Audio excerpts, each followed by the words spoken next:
Mayonnaise is a simple ingredient with a critical mission in professional kitchens. So why is selecting the right mayonnaise so complex? From extra heavy duty to real super premium, the category terminology causes unnecessary confusion. And the lack of standardization can lead to disappointing results, dissatisfied customers, and costly waste. Visit venturafoods.com/mayo needs to help you find the right mayonnaise for your operation.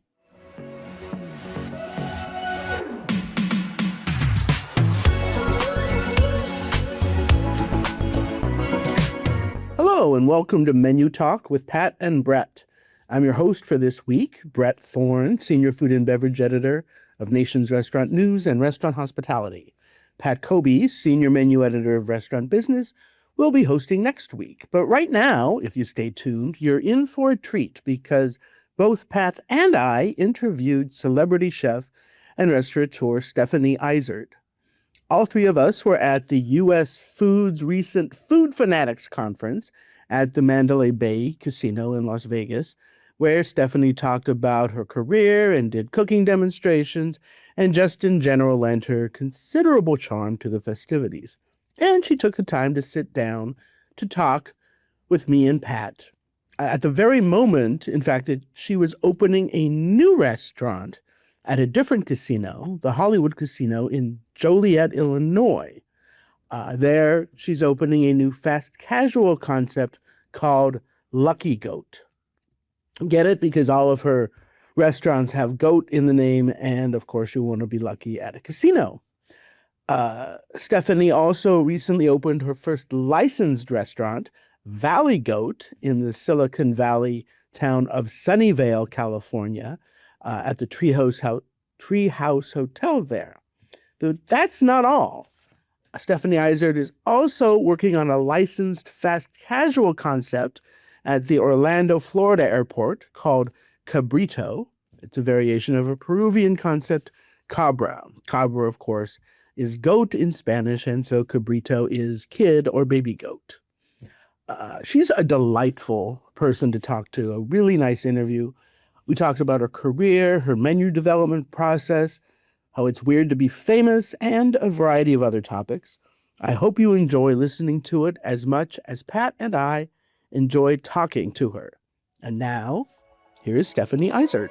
Thanks for taking the time to talk to us. Yeah. There's a lot going on. You just opened a restaurant today, is that right? Yeah.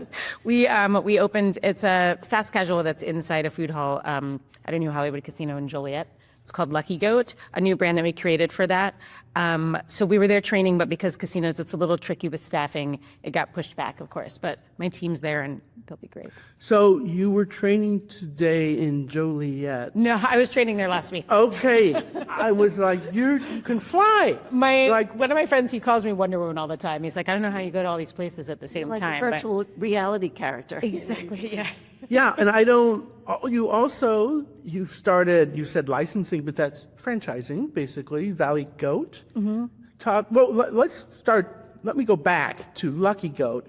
And what is it? Fast casual, Stephanie Izard food. It is, it's a few burgers, chicken sandwich, chicken fingers, salad, fries, that kind of thing. I wanted to create a new brand for this specific project. So Lucky Goat being inspired by casino, as we sit here in a casino. It's very fitting to talk about. Hi, Vegas, we need a Lucky Goat, okay. And it has a bunch of puns on the menu about, double down if you want a second burger, fun things like that. That's cool.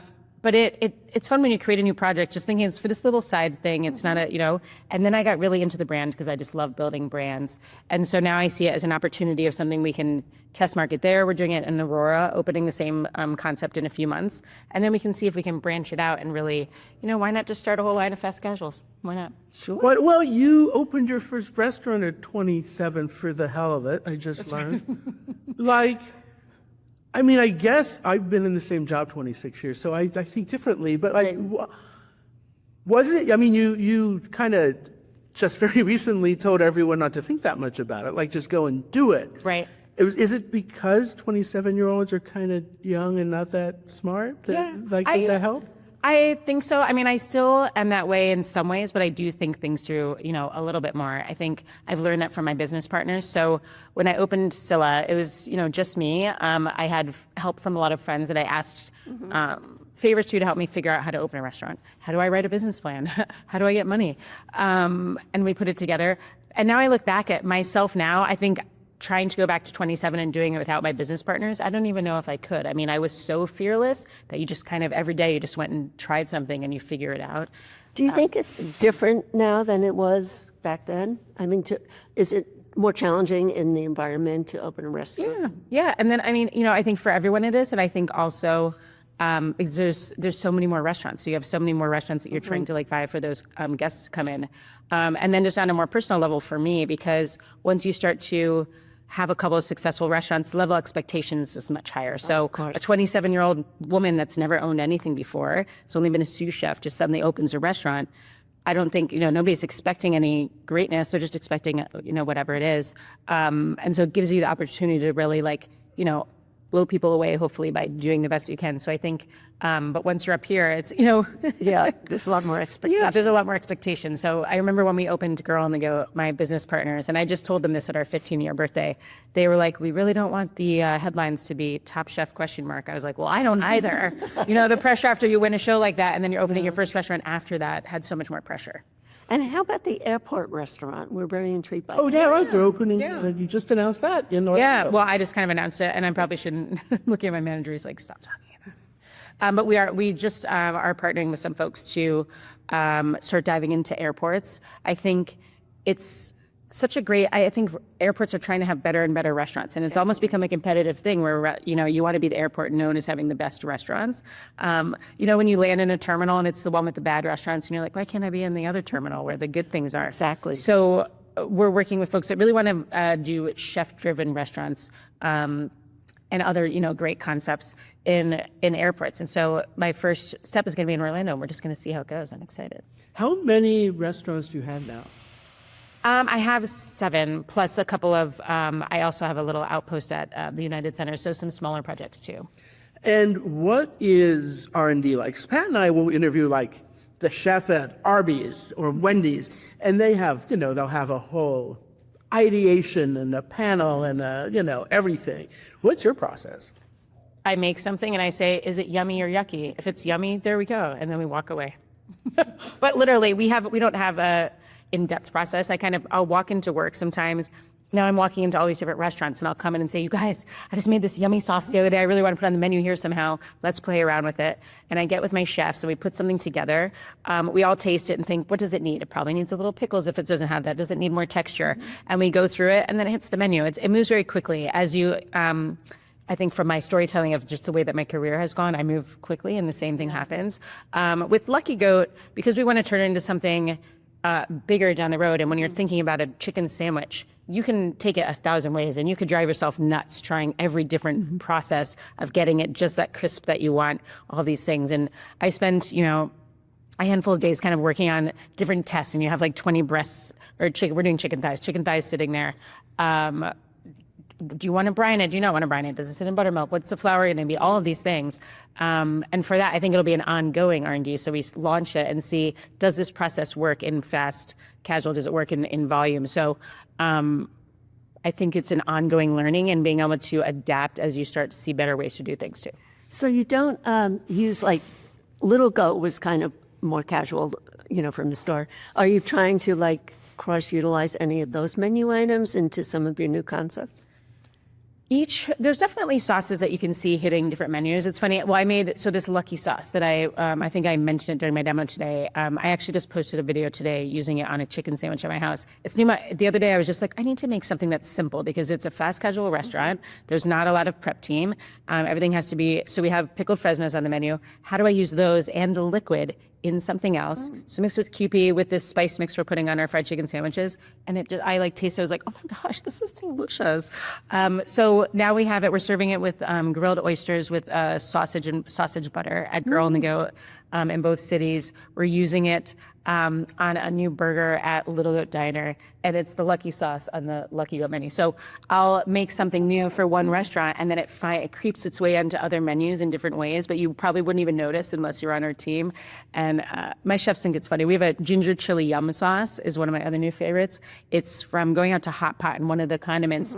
I still don't, it's something they just made in-house. It's not like made from a true sauce that's out there in the world, but it's ginger, chilies, Fresnos, this fun spice mix that we put in there with all these different like Chinese. We have a Chinese 12 spice that we use. It's like the idea of Chinese 5 spice. 5 is more enough. 5 is not enough. We wanted more layers of flavor.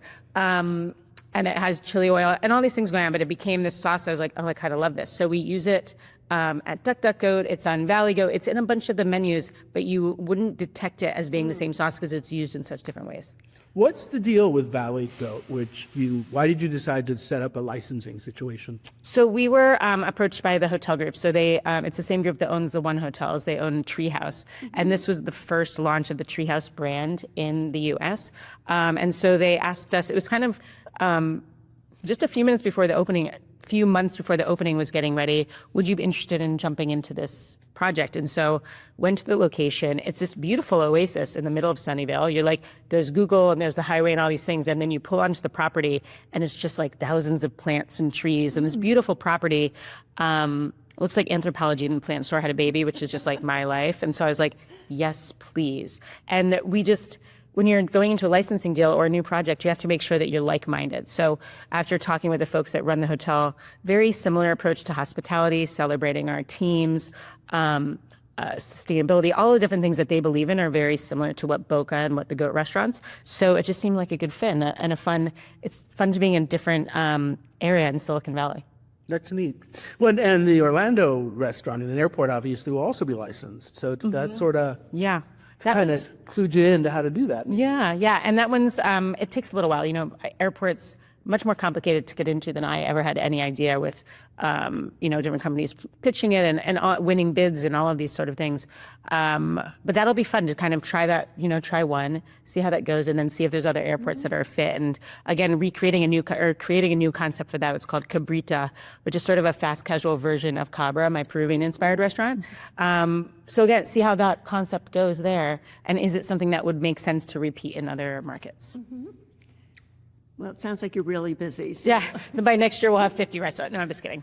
Is there anything you're afraid of? Because you seem fearless. I definitely always push myself, and I think, it's in my blood to not be great at losing, I'll say. I can see it in my child when he's playing baseball. But I think that's always pushed me to want to do my best. And I find, this career as a chef, I'm so fortunate to get all the opportunities that I've gotten. I'm, in the daily grind with everyone, but also I get to come out and do things like this and go to food festivals and meet amazing chefs all the time and all of these really cool things. So I don't want to take that for granted, and I want to get the most out of it. It's kind of, some people just like working hard and doing all different things is what brings them, one of the things that brings them joy. It's like my son, Ernie, traveling, and my career. Those are like the things that I focus the most on. Those are lovely things. They are lovely things, yeah. Well, you certainly don't get bored.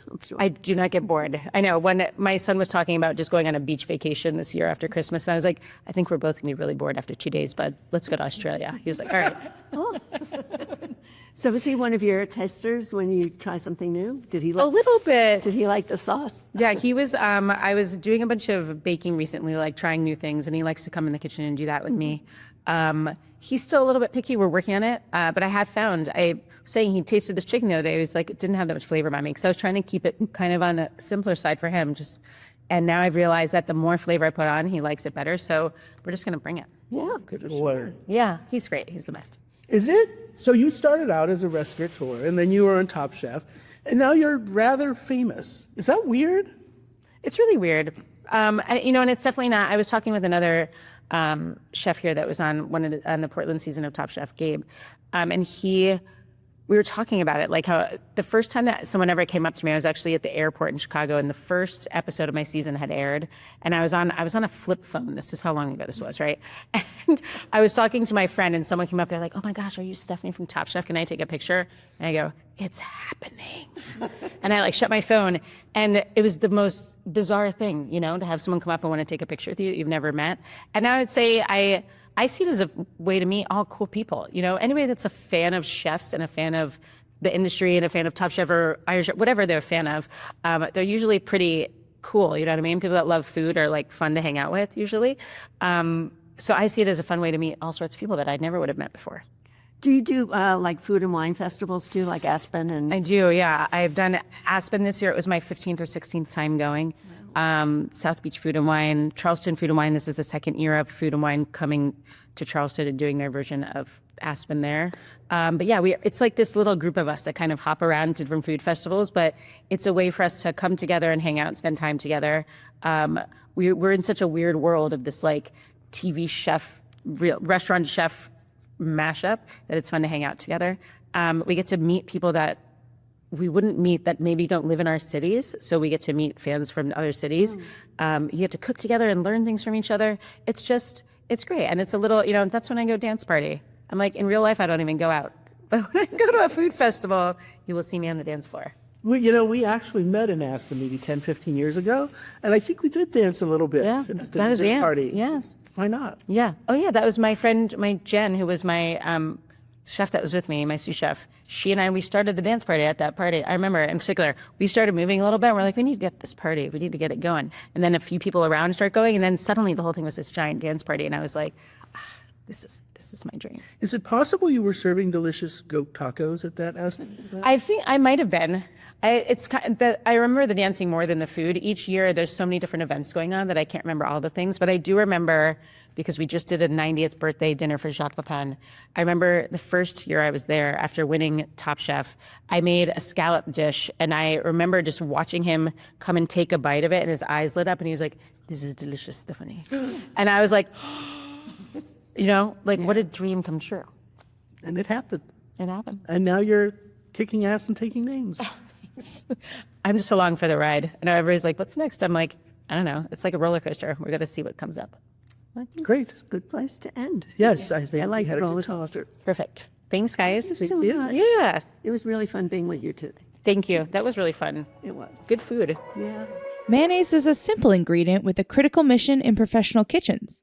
So why is selecting the right mayonnaise so complex? From extra heavy duty to real super premium, the category terminology causes unnecessary confusion. And the lack of standardization can lead to disappointing results, dissatisfied customers, and costly waste. Visit venturafoods.com/mayo needs to help you find the right mayonnaise for your operation.